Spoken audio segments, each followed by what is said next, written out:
Hello, everybody, and welcome back to the podcast. Today, we are starting off with TikTok being banned in India. And now they're doing this because of some security concerns regarding the app. And I mean, I have done a little bit of research into this. Yeah. TikTok, just like every other American social media platform, does get all of your information. Yeah. So, I mean, I'm not super surprised, and I'm not going to be surprised if other countries follow suit. But that's where we're at. India, you can no longer go on TikTok. I didn't know until you told me, but I knew the U.S. was considering banning it for a while. And I wouldn't be shocked if they did end up doing that. And probably on Trump's side of things, he's thinking, why are we letting this new social media platform that's not American come into the social media market when the U.S. largely controls the social media market? So that's probably what he's going to do. I wouldn't be surprised. But hopefully if they don't, and if Canada doesn't follow suit as well, TikTok also announced that they've rolled out TikTok for Business. I just think it's funny that, we're probably going to, if it's banned, ban it under the guise of they're collecting too much information and it's bad. Yep. But like you said, it's not the act of the collection, it's who's collecting it. Exactly. And everybody else is doing it. So but I think the idea is they don't want China to be collecting that data. I think it's just kind of a data war.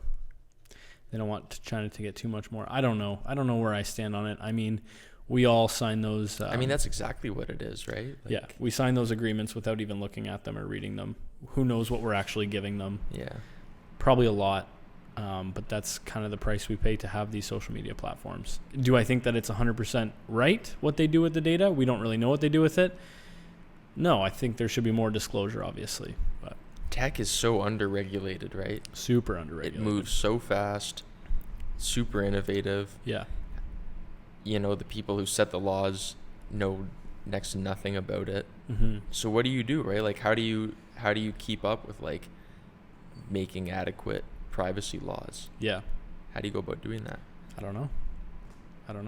Because it's not like it's just a U.S. company and they only deal with U.S. citizens, right? They're collecting data from everybody in England, everybody in Yugoslavia, everywhere. They're collecting this data. Right. So it's not like you can regulate. Every single country would have to follow the same guideline, I think, in order for it to work. Yeah, I think there's no denying how valuable you are as a user of the app anymore.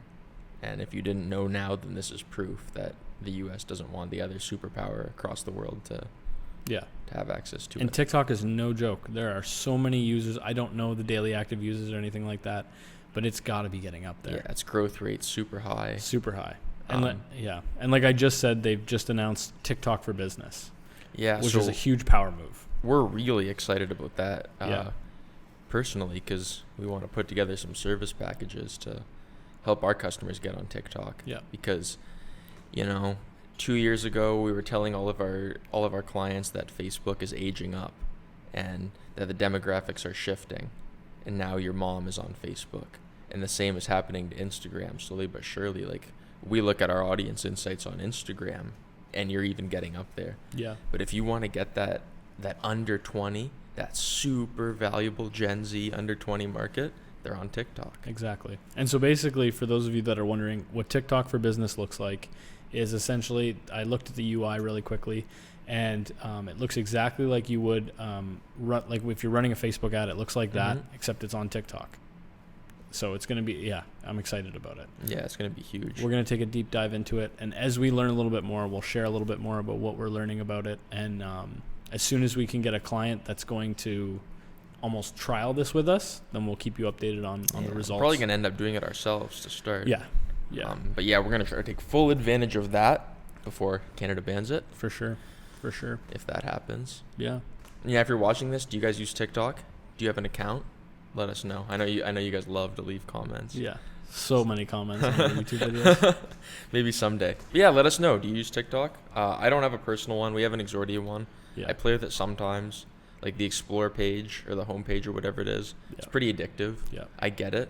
There's a lot of creative stuff on there too. Yeah. We're still pretty new to making content ourselves, but I think this is going to be really cool. Mm-hmm. And I would imagine it's going to be a lot cheaper than Facebook for now. Yeah. It's so easy to gain followers, and I know people who start from scratch who grow 15 times, 20 times how fast they do on Instagram, Mm-hmm. let alone Facebook. Facebook's even slower. Yeah. And there are other, there's some more social media news as well. So Instagram, I don't know if you guys have seen this. You might have seen this already, but they've rolled out their new feature that they've been working on since about probably, I think it was around May they started working on it, which is pinned comments on Instagram. And the reason an Instagram spokesperson said they wanted to do this was to combat bullying. Yeah, I think that's kind of nonsense. It's kind of nonsense. I think it's kind of a PR move. We see pinned comments on other platforms like YouTube. So, I mean, I think it's a cool little add-on. Yeah, it's more not gonna functionality is good. Yeah, I don't think it's going to be game-changing or anything like that. Is it going to end bullying? I don't know. Probably not. It's probably not going to end bullying. So that's all we've got for social media news. We do have some more tech news too, though. Yeah, Apple glasses. Did you guys hear? It's been officially leaked. They're working on it. I don't know if there's a release date set. Probably pretty far out. Like, I wouldn't even imagine next year. But it is confirmed. Apple glasses are confirmed. Yeah. And, like, I was just thinking, in a lot of the world, wearing a mask whenever you're in public is already completely normalized. That's happening just as fast here now. So, like, if that's the norm, and if using augmented reality glasses or some kind of, like, eyewear device is the norm, that's a lot of, like, face real estate. Yeah. You know? Just walking around with your whole face covered. Imagine if you have face tats too. Or, like, you wear a hat. Covered. Like, you're completely incognito. Yeah. Yeah. And, like, speaking of data collection that China's good at, they do a lot of public facial recognition. Mm-hmm. And I wonder how masks play a role in that. I don't know. The tech's probably so good they can still tell, but Probably don't know. something in your eyes or something. so yeah, would you guys wear AR glasses? I think like a contact would be cool. I think glasses are a little too much. I feel like maybe we're at the point where the phone originated.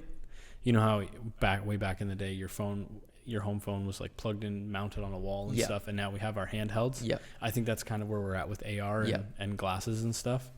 So it's the early phase for sure. Google Glasses came out, they flopped. Snapchat released those glasses that they had. Right.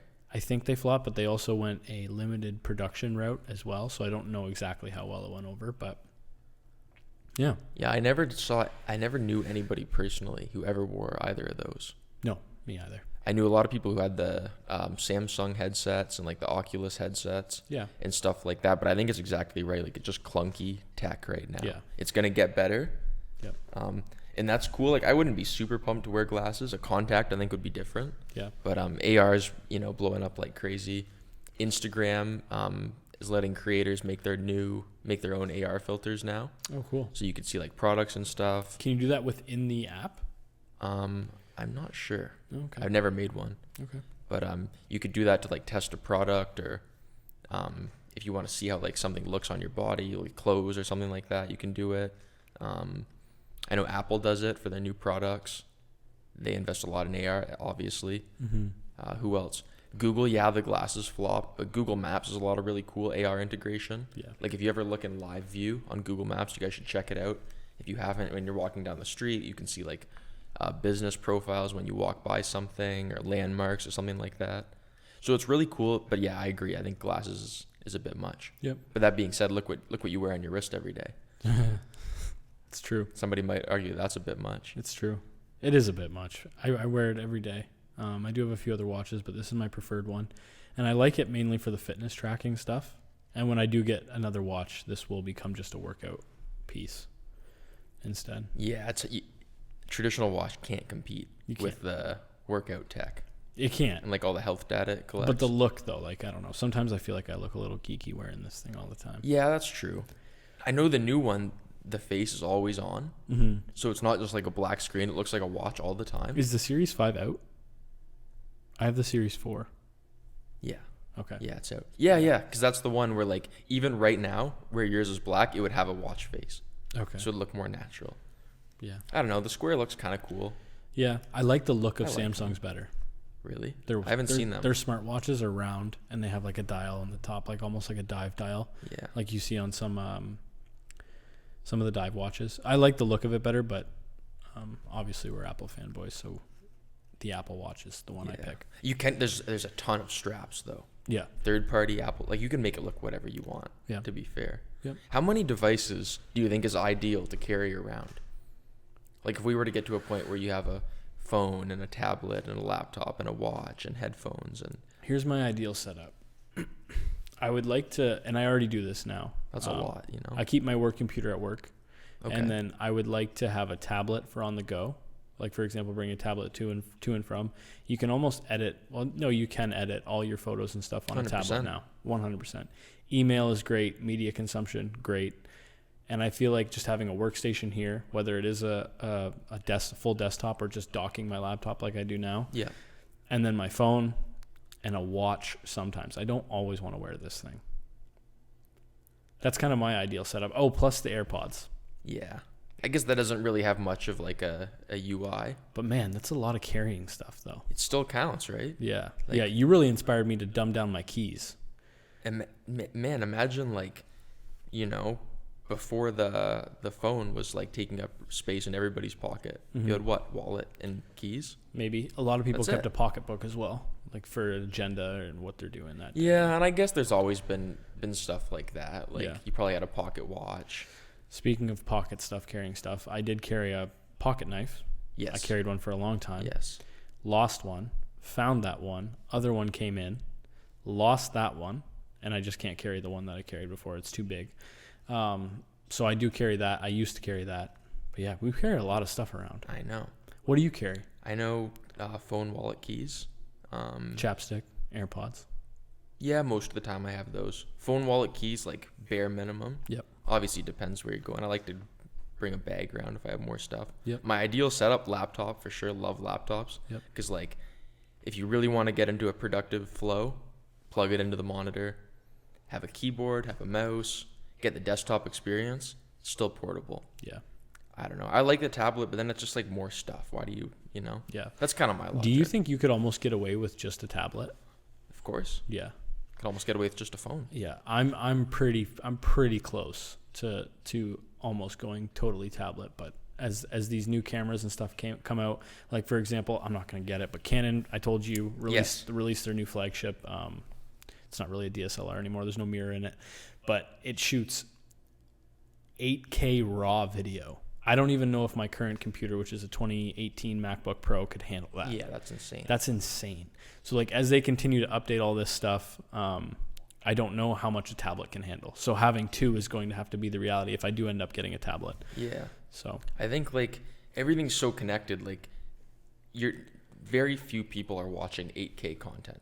Oh, nobody is. Just because it doesn't exist, right? Yeah. Other than for like demo purposes at this point. Mm-hmm. But like, you know, if Canon is to innovate this, then the software where you edit's gonna be the next thing to follow suit. Yeah. And then the screen resolution on your monitor, your TV is gonna follow suit. Yeah. But like, there's always something that kind of bottlenecks everybody adapting it. And, like everything has to be in line. Yeah. For this new tech to be embraced by everybody. Yeah. But you have to start somewhere. So Yeah. I think the value in the 8K RAW is you can shoot it in 8K and then down res it to 4K and still get that really, really, really, really crisp 4K. And a good product lifespan too. Yeah. Yeah. It's like this becomes the future-proof. norm in 3 years or 5 years or whatever. And that's exactly You what have that that. was. That was kind of to future proof it. Yeah. So, and it still is. It's still a great camera by today's standards. So, anyway, we just went down a big old tech bubble, Yeah. tech tunnel. I don't know. We do carry a lot of stuff, but I know this is really controversial, but like if we get into implants or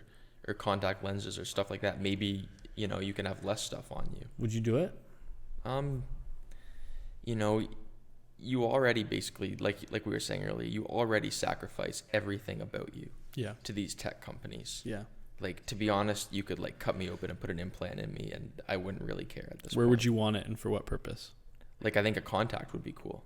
The glasses. Like built in, like surgically implanted in your eye? Or maybe you just take it in or out or, Okay. or you know, whatever's easier. But like, in theory, maybe instead of carrying a wallet, if I could just touch my finger and that's my debit card. I would do cool. I would do a key of some sort in my wrist. Yeah, so you never have to carry keys again. Yeah. But like, I don't know. I think it's easy to get scared of this technology and kind of want to avoid it. But like, newsflash, you know, they already know everything about you. Yeah. It's all already on the table. Yeah. So like, if you're trading that for convenience, then you might as well go the full mile. FIFO. Yeah. If anybody in the comments knows what FIFO is, please leave a comment. Yeah. So that's, I think, all we've got for tech. We did get some exciting stuff happen just today. Today is Monday.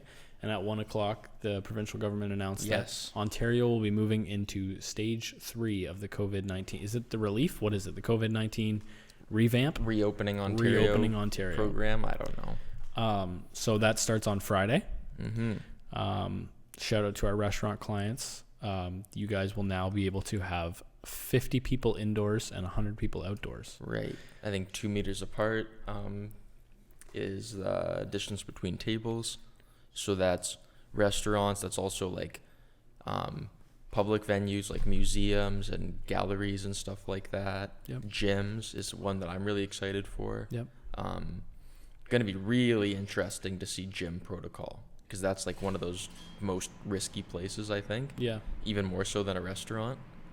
But yeah, it's interesting to say the least. Like, is it the best decision?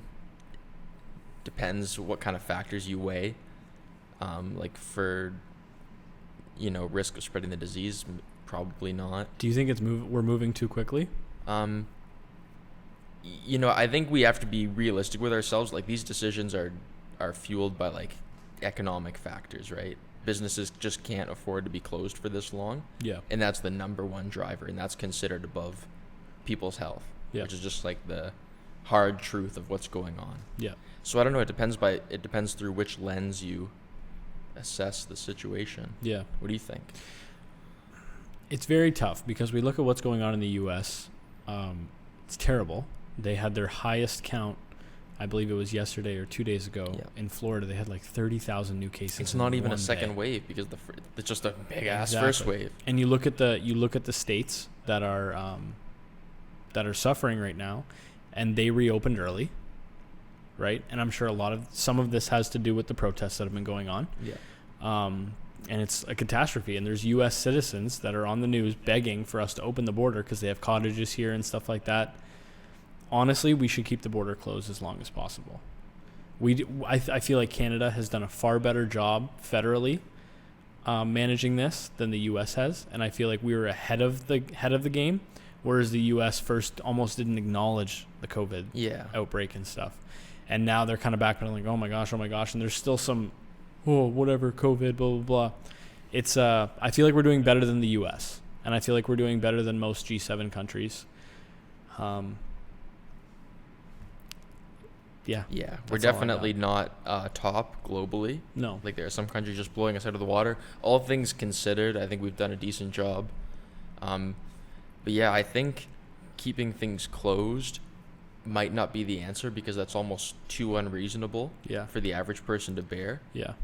You know what I mean? Like, if you set the expectations so high and make things so strict, people are just going to break it out of spite. Yeah. Because they can't take it. Yeah. I think we just need to, like, really focus on establishing what the new normal is. Like, you can go out, but this is what you have to wear. This is how far away you have to be from everybody, and just get into that and get that kind of like solidified as soon as possible. I think, because you can't just tell people no, they don't listen. Yeah. I do want to get a little political here. Okay.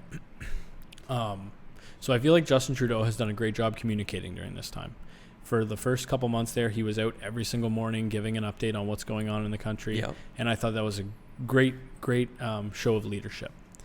I don't know if you've looked in or heard about the We Charity issue. Have you heard about that? No. So essentially, the federal government recognizes that a lot of kids, teenagers, college students, they've come home for the summer. They're home. They can't get summer work. So they reached out to the We Charity. What's the We Charity? It's this charity. I'm not exactly sure what they do, but it's called We. And that's, if you look it up, if you guys were to look it up, you'll get a full thing. Anyway, there's a lot of controversy going on because basically Justin Trudeau teamed up with this charity federally and gave them money to give students jobs within the charity. So it's kind of like this weird thing where even though it's a charity, they're still getting paid, so they're not technically volunteers. Am I making any sense? Yeah, that's interesting. So what kind of jobs are they fulfilling? I'm not there yet. Many still charities have paid positions. Okay, but typically before this COVID thing hit, they were all volunteer roles. So they turned them into paid. Gotcha. That's the thing. But here's the big issue. So Justin Trudeau and his family have a history with the We charity. They've donated, blah, blah, blah. They have a relationship. Right. So a couple days ago, Justin Trudeau's mother and another family member got hundreds of thousands of dollars transferred into their bank account. Anyway, so today he gave a speech. How is that public knowledge? I don't know how it's public knowledge, but it's out there. Okay. So do you think this is some kind of like a kickback for... I don't know. It does not look good. Or people are saying it's cronyism or something like that? He's making a statement today. So he's done a great job, and then now this happens, and it's kind of like, what is going on? Yeah. So now, So now that whole program's now been kiboshed. No more. As in it's been canceled? Yes, it's been canceled. Okay. Yeah. Is that what kibosh means? I think so. Like ended? Kibosh? I don't know. Kibosh? Anyway, so that's that. How do you think he's done? I'm not really that into it. Yeah. Like I agree with you that it's nice and informative to have like the daily briefing. But I think, it's important to get your information from a variety of sources and try to like minimize your bias as much as you can. And you're also playing yourself if you think that political favors don't exist in Canada. Totally. Yeah, because it exists everywhere at every level in every capacity. Totally. And if you deny that, then I don't know what to tell you. Yeah. So yeah, is it like ethically sound what happened? By the way, I've only heard about this now, so I have no idea what's really going on. Is it ethically sound? Maybe not. It's nothing new though. Yeah. So I'm not surprised. Yeah. I don't hold Trudeau to the utmost standard. Yeah. Anyway, just thought I'd share that. I'm gonna look into that. I never heard about the We charity. Yeah. I remember them being big when we were in high school. Meet-a-Wee. Yes. Yeah. They're behind that. They're behind that. Yeah. Okay. Yeah. They're behind that thing. And now they're... Wow. Okay. Now they're greasing up pockets. Yeah. So what else is... Man, how was your weekend? I didn't see you all weekend. I laid pretty low. Not much. What did I do? First of all, shout out to my mom for making some... I don't even know what to call it. It was like a Thai dish. Mm-hmm. It was really good. I just had it last night. Nice. We were hanging out, and I had like chickpeas, vegetables. I'm team chickpea over here. Eat a lot of those. Yep. Rice. It was like a Thai curry. It was really good. Anyway, so that was awesome. What else? On Saturday, I was over at a buddy's house watching some UFC. Oh, nice. I personally don't get into it at all. I couldn't tell you a single name of anybody who fought. Just there for the vibes. One thing I will say is it's really interesting to hear the UFC background noise because there's no crowd, right? So you just hear the teams yelling. Yep. And like it's a circus just between the two management teams. Yeah. Yeah. They do enough yelling, you don't even need a crowd. Yeah. It's kind of insane. But yeah, I know a lot of people. I'm not really a sports person. I know a lot of people are really happy that like live sports are coming back. At least some of them. You know, like golf is a big one NBA. now. Right. When's NBA starting? I think end of the month. I'm also not a big sports guy. Yeah. Don't watch sports. I'll watch the Super Bowl. I'll watch some MMA fights with the guys. Yeah. I've recently taken up golf. But Yeah. anyway, yeah, so the NBA is coming back, and they're also not going to have crowds, and everything's going to be held at Disney World or Disneyland, one of the two, whichever one is in Florida. And so they're all going to live there and everything. Isn't Disney being scrutinized for something right now too? Probably, man. Everybody is. But they're going to be coming back, and interesting about the crowd thing is that they're not going to have crowds. So I wonder what the sound is going to be like, because there are some moments where the players are like swearing at each other and stuff. Like, is it going to really? Yeah, it'll be interesting to watch. So I have to watch a COVID game, but maybe I blanked out when you said it. But when's NBA coming back? late this month. Really? Yeah. Okay. Yeah. Yeah, I think the first time I really got excited just watching a game was the NBA Finals, I think in 2019, when the Raptors won. Yeah. Like, just living in Mississauga at the time, like the hype was in the air. Energy. Everybody was into it. And I watched a couple games and I was into it. And like, Yeah. I've never cared 1 ounce about sports, but Yeah. I was into it. Yeah. Like watching all the games on TV. Yeah. It was pretty sweet. So I don't know, might be something to do Yeah. when it comes back. Yeah. You and I both aren't really into sports. I don't like to play them. Like watching them. Yeah, I don't really like to play them either. We dabble. Yeah. I'd say we dabble. I don't know. But I'm not super into sports either. I did go for a run yesterday, which was nice. Okay. Yeah, the gym I'm excited about. I like to work out and keep active. Not really a sports guy. Just like most other Canadian kids, like I grew up playing hockey and soccer. Those are the two. My parents put me in a bunch of sports, which is nice of them to do. Yeah. But yeah, I don't know. Not really for me. I was a soccer kid. My parents asked me if I wanted to play hockey, and I said no. Why is that? I don't know. I was young. Huh. I don't even think it was a choice for me. I was playing when I was like 3 or something like that. You were a Timbit, eh? Yeah. Yeah. Like this video if you were part of the Timbits League at once. Either at soccer or on ice. Oh man, yeah. Timbits was running it, weren't they? Yeah. Yeah. So Sarah's car got dinged this weekend. Did it get smashed, the headlight? Taillight. Some kid who's obviously not going to the league took a nice little slap shot. He was playing road hockey. We were parked on the street and So Canadian. smashed her taillight. So Canadian. He came over to her though. I felt so bad. He came over to her and said, "I'm so sorry." Like he was the only one out there. Like he did not have to go into like he didn't have to come and find us. Man. Like out of the goodness of his heart. So anyway, I know how nerve-wracking that would be as like a little boy. As a 13-year-old man going to tell like a grown-up that you smashed a taillight. Yeah. So anyway, that sucks. It so if happens, anybody though. has a CRV taillight for sale, hit us up. What else? It was my mom's birthday this weekend. Shout out to my mom. Happy birthday. Happy 27th to you, mama. Yeah, we had a little barbecue. The lake was cold this weekend. It was so warm. You didn't go in, did you? Yeah, I did. Really? It was so warm like a week ago when we were having that heat wave, like so warm, like high 70s. That was ridiculous. Which is rare for it to be that warm, but it was cold, like tingling cold when I went under. So, anyway, this is the kind of weather I like. Man, last week. this is perfect. Last week is just miserable. Yeah. To go outside. Yeah. Like your mood just goes down like 5% when you're out in the sun. Yeah. It's insane. This I'm even wearing dig. a long sleeve today. Yeah, no, it's all relative. Like now this is like the cold week, so. Yeah. But yeah, I don't know. Once it gets above like 35, forget about it. Yeah. Yeah. That's just as bad as like negative 30 or whatever. Yeah. In my opinion. Yeah. All right, man. That's all I got. Okay. Oh, one more thing. Shout out to our friend Lindsay who just finished chemo. Yes. So she is, I don't want to say she like officially beat cancer, but she just finished chemo. So That's congrats, awesome. Lindsay. We're really excited. That's sweet. That's awesome. All right, guys. On that note, we'll see you next week. Thanks for watching, listening. Cheers. See you guys.